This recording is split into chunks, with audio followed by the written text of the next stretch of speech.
arc-en-ciel et iris vous donnent le sourire. Une matinale VIP ce matin en compagnie de Michel Wackenheim qui est avec nous depuis 7 heures ce matin, l'archiprêtre de la cathédrale de Strasbourg. Et comme promis, pour conclure ce temps ensemble, il y avait cette envie de revenir à la genèse de l'engagement. On le disait tout à l'heure en début de rencontre, c'est en 71, sauf erreur, que cette aventure de prêtrise oui, qui commence. Oui.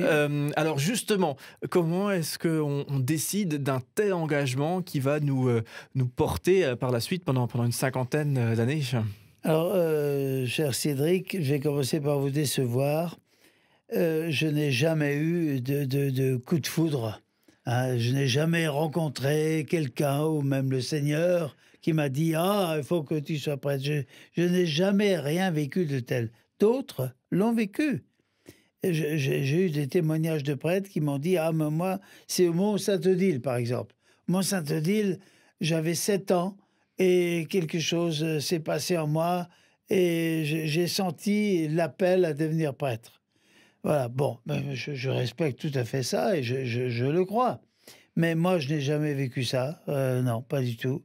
Et je suis devenu prêtre parce que je pensais que c'était la voie qui était la plus belle pour moi, la voie pour servir Dieu, tout simplement, et les hommes ensemble. Voilà, Dieu et les hommes. Ne jamais séparer l'un de l'autre. Servir Dieu, bien sûr, mais on ne peut pas servir Dieu si on ne sert pas les hommes. Et en servant les hommes, je suis sûr que je suis au service de Dieu.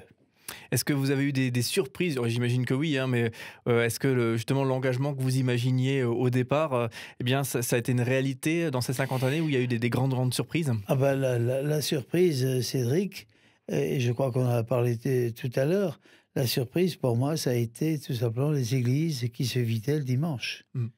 Ça, je ne m'y attendais absolument pas parce que, je le redis, en 71, l'année où j'ai été ordonné prêtre par Monseigneur Elchanger, en cette année-là, les églises le dimanche étaient pleines. Et puis, peu à peu, et ça a été une surprise de taille, peu à peu, les églises se sont vidées et les jeunes, notamment les jeunes générations, ne venaient plus à l'église. Si bien qu'aujourd'hui, et ça c'est une surprise de taille, on se retrouve avec des églises dont les pratiquants, les fidèles qui sont là, ont 50, 60, 70, 80 ans. Voilà.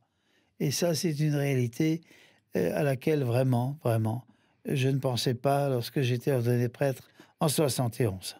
Et du coup, et là par contre c'est le remède à votre niveau en tout cas, puisqu'il y a ce livre que vous avez sorti, il y en a toute une série de livres, mais celui qu'on a évoqué ensemble, Première question sur la liturgie, qui permettent de décrypter justement la liturgie catholique, le temps de messe, et notamment justement de mieux comprendre, et après effectivement pour mieux vivre, puisque ça c'est une réalité. Quand on connaît mieux, bien on découvre aussi toute la force qui se cache dans ce sens et dans cette liturgie, justement, ce cérémonial de messe.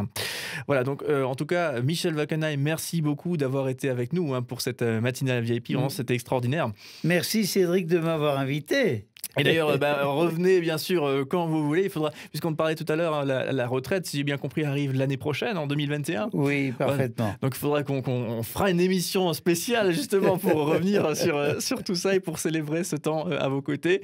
En tout cas, merci beaucoup d'avoir été présent. Et puis bien sûr, on vous retrouve à la cathédrale de Strasbourg, le dimanche notamment, mais pas seulement.